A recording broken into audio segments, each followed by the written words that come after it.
In the world of cybersecurity, knowledge is power. Ethical hackers, the guardians of the digital realm, are in a constant battle to stay one step ahead of malicious actors. Among their most powerful tools are command and control frameworks. These frameworks act as the silent puppeteer, allowing ethical hackers to remotely control compromised systems. C2 frameworks are very dangerous in the wrong hands.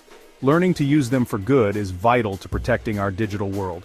Imagine breaching a system, only to find yourself lost in a maze of networks and firewalls. This is where C2 frameworks shine.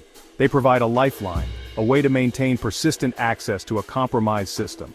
This persistence is crucial for ethical hackers. It allows them to thoroughly assess vulnerabilities and understand the true extent of a breach. Think of C2 as a digital command center. From this center, ethical hackers can launch further attacks. They can also collect valuable data. This data can be used to strengthen the organization's security posture. However, with great power comes great responsibility. The use of C2 frameworks must be approached with the utmost caution and strictly within the bounds of the law. Ethical hacking is about responsible disclosure, not malicious intent. C2 frameworks are specialized tools used by ethical hackers to manage compromised systems during penetration testing. They provide a platform for interacting with compromised machines remotely. This allows for executing commands, transferring files, and exfiltrating data while remaining hidden. The C2 in C2 framework stands for command and control. Ethical hackers use C2 frameworks to simulate real-world attack scenarios. This helps organizations understand vulnerabilities and improve security. C2 frameworks can bypass traditional security measures using techniques like encryption and domain fronting. Their stealthy nature makes them indispensable for ethical hackers. They can penetrate deep into networks without raising alarms. C2 frameworks offer automation, streamlining the post-exploitation phase. Ethical hackers can automate tasks like privilege escalation and data exfiltration. This saves time and allows for efficient penetration testing. The world of ethical hacking boasts a diverse array of C2 frameworks, each with its own strengths and weaknesses. Let's delve into some of the most popular options. Metasploit. A household name in the cybersecurity community, Metasploit is an open-source framework known for its vast collection of exploits, payloads, and post-exploitation modules. Its modular design and ease of use make it a favorite among both seasoned professionals and aspiring ethical hackers. Cobalt Strike.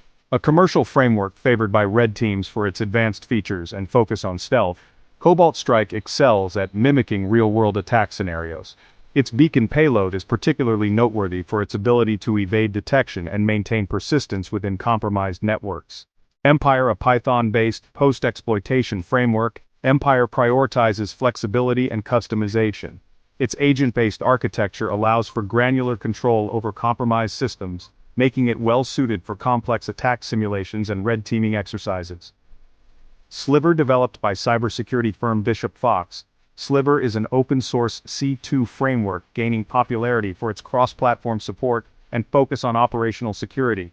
Its use of Golang ensures speed and efficiency, while its implant generation process prioritizes stealth and evasion.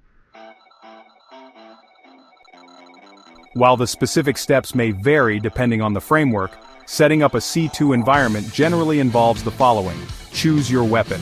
Select a C2 framework that aligns with your objectives and technical proficiency. Prepare the battlefield. Set up a dedicated virtual machine or server to host your C2 framework. Ensure the environment is isolated from your primary network to prevent accidental infections or data leaks. Gather your troops. Download and install the necessary software components, including the C2 framework itself and any required dependencies. Follow the framework's documentation carefully to ensure a smooth installation process.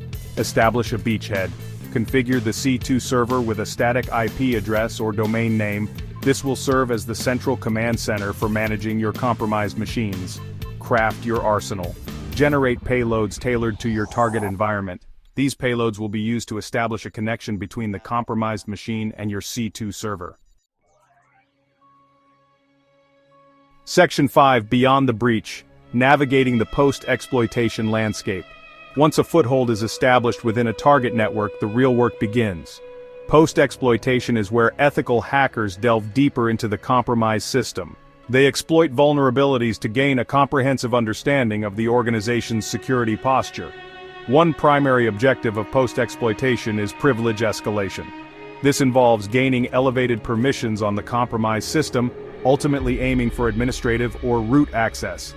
With elevated privileges, ethical hackers can access sensitive data, modify system settings, and move laterally within the network. Another crucial aspect is data exfiltration. This step involves extracting valuable information from the compromised system, such as sensitive documents, login credentials, or proprietary code. Ethical hackers must carefully plan and execute data exfiltration to avoid detection and minimize the impact on the target organization. Lateral movement is the art of pivoting from one compromised system to another within the network. By exploiting trust relationships and leveraging existing credentials, ethical hackers can expand their reach and gain access to more sensitive systems. Finally, persistence ensures that access to the compromised system is maintained even after a reboot or a change in network conditions. Ethical hackers establish persistence through various techniques, including creating backdoors, installing rootkits, or modifying system services. Section 6. Privilege Escalation. Climbing the ladder of system control. Privilege escalation is a critical step in post-exploitation. It allows ethical hackers to gain higher levels of access on a compromised system, aiming for root or administrator privileges. With these permissions, hackers can bypass security, access sensitive data, and execute commands. This involves exploiting vulnerabilities in the OS, applications, or system settings. Ethical hackers use tools to identify and exploit weaknesses, gaining control over the system. One technique is exploiting kernel vulnerabilities. The kernel is the core of an OS, and exploiting it grants unrestricted access. Hackers use public exploits or develop their own to target kernel vulnerabilities. Another approach is exploiting application vulnerabilities. Applications often run with elevated privileges, and their flaws can be exploited. Hackers analyze code, identify flaws, and craft exploits to gain control. Section 7. Data exfiltration. The art of extracting valuable information. Data exfiltration, the act of stealthily extracting sensitive information from a compromised system, is a critical aspect of post-exploitation. Ethical hackers use this technique to simulate real-world data breaches and assess the effectiveness of an organization's data loss prevention measures. The methods for data exfiltration are as diverse as the data itself. Ethical hackers must carefully choose the most suitable technique based on the specific target environment, the type and volume of data to be exfiltrated, and the security measures in place. One common approach is utilizing DNS tunneling. This technique involves encoding data within DNS requests and responses, effectively hiding the data transfer within legitimate network traffic. Ethical hackers can set up their own DNS servers or leverage public DNS resolvers to exfiltrate data without raising suspicion.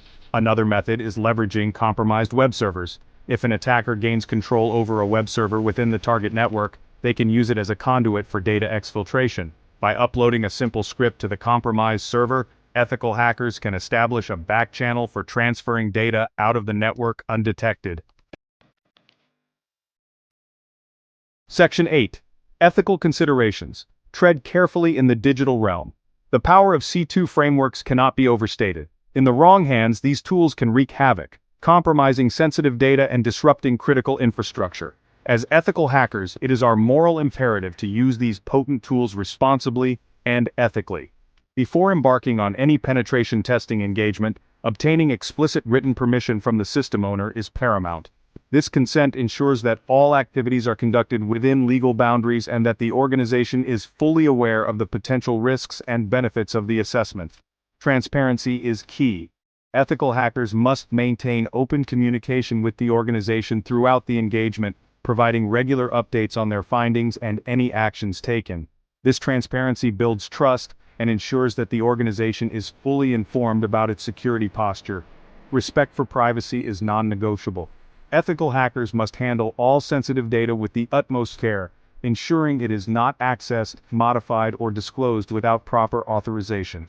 Any data collected during the engagement should be securely stored and disposed of responsibly after the assessment is complete. Section 9. Metasploit in action. A practical post-exploitation scenario. Let's walk through a practical example of using Metasploit for post-exploitation tasks. Imagine an ethical hacker gaining access through a phishing campaign. The attacker establishes a reverse shell connection to Metasploit. Step 1. Establishing a meter-preter session. Upgrade the connection to a meter-preter session. Step 2. Privilege escalation. Scan for vulnerabilities and gain elevated privileges. Step 3. Lateral movement. Explore the network and move laterally. Step 4. Data exfiltration. Exfiltrate sensitive data from the compromised system.